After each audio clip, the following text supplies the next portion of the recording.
Welcome back to the channel, dear friends.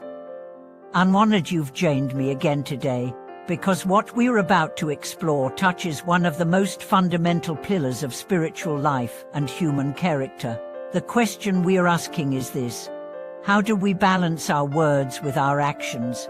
In other words, how do we embody what we speak, and speak only what we truly live?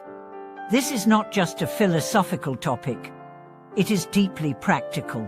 Each of us, whether knowingly or not, shapes the world around us with our words and actions. But when those two are misaligned, when we say things we don't mean, or fail to live up to what we preach, the result is inner conflict, fractured relationships, and lost integrity. Today we'll draw from the teachings of Master Ying, a revered figure in Chinese Buddhism, known for his fierce commitment to truth, his clarity of insight, and his embodiment of what he taught. His words, drawn from both scripture and experience, are as relevant today as they were in his lifetime.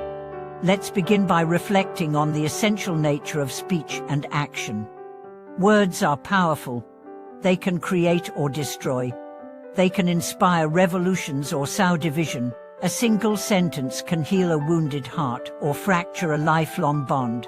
But what gives words their true power is not volume, style, or eloquence, it's alignment with truth. When words come from a place of deep honesty and lived integrity, they carry an invisible weight. They resonate, they awaken. And actions, well, actions reveal everything. You can say you believe in kindness, but your tone of voice, your treatment of strangers, to your patience with those who irritate you, those are the real tests. You can speak of mindfulness, but your daily choices, your attention, your discipline, that's where your real practice shows. Master Yuan said, "Speech is the voice of the mind. Action is the root of virtue." If words and deeds are not aligned, the world within becomes chaotic, and the world without becomes confused. So why is it so hard to align speech and action? Partly, it's habit. We live in a world where words are cheap. Social media thrives on declarations, slogans, opinions. We're encouraged to speak before thinking, to promise before committing, to brand ourselves rather than become ourselves. Partly, it's fear. We fear judgment, rejection, imperfection. So we project an image.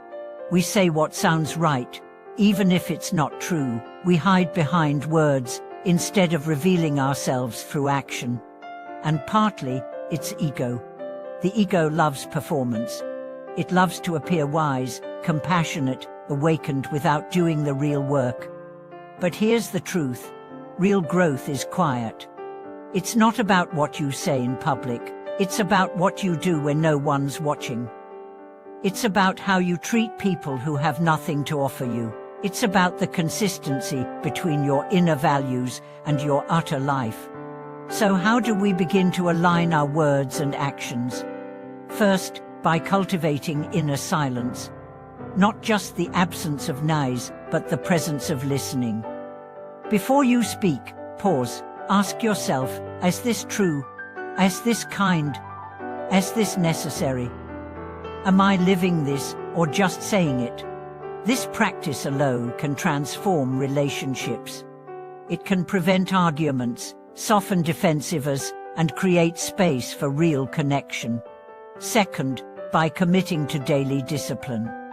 If you say you value compassion, then make it a habit. Hold the door for someone.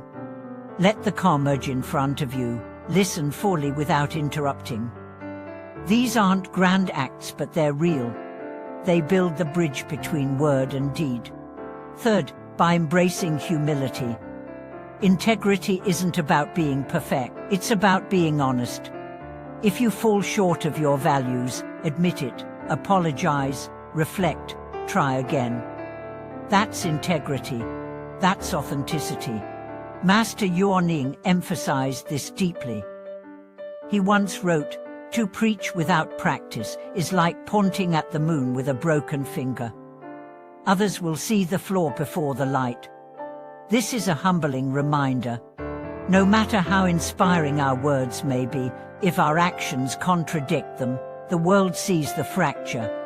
And more importantly, we feel it within.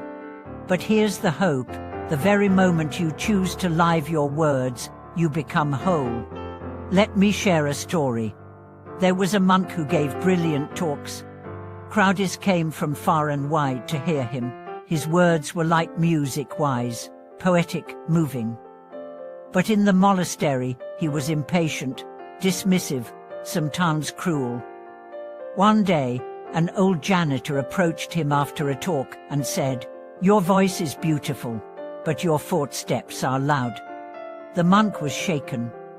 He reflected for days. Then he did something rare. He stopped speaking. For a whole year, he remained silent.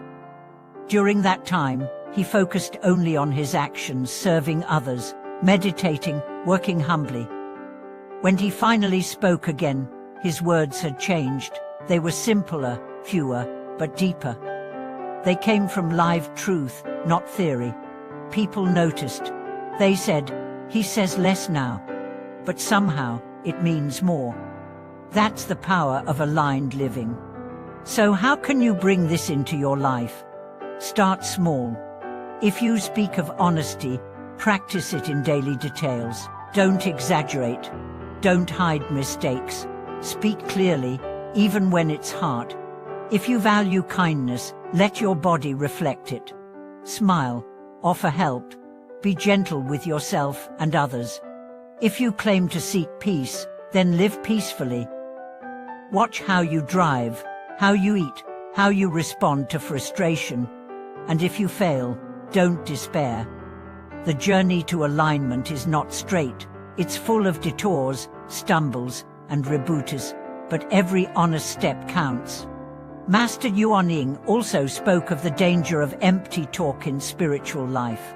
He said, "Words are easy, practice is rare, but only practice transforms." We can read thousands of sutras, attend countless lectures, chant for hours, but if we walk out and insult a neighbor, ignore a beggar, or judge another practitioner, then our words are hollow. Spiritual maturity is not measured by how much you know, but by how much you live what you know. So let us return to simplicity. Let our speech be slow, thoughtful, real. Let our actions be gentle, steady, sincere. Let our lives speak louder than our voices. And in this way, may we become not just speakers of the path, but walkers of it. Thank you for watching this video. If you've ever struggled with aligning your speech and your actions, or if you've experienced the power of living your truth, I'd love to hear your insights. Let's support each other in this path of integrity and authenticity. Don't forget to like, comment, and subscribe. Share this message with someone who values truth, and remember, every word matters, every action echoes, and every moment is a chance to align. I'll see you in the next video.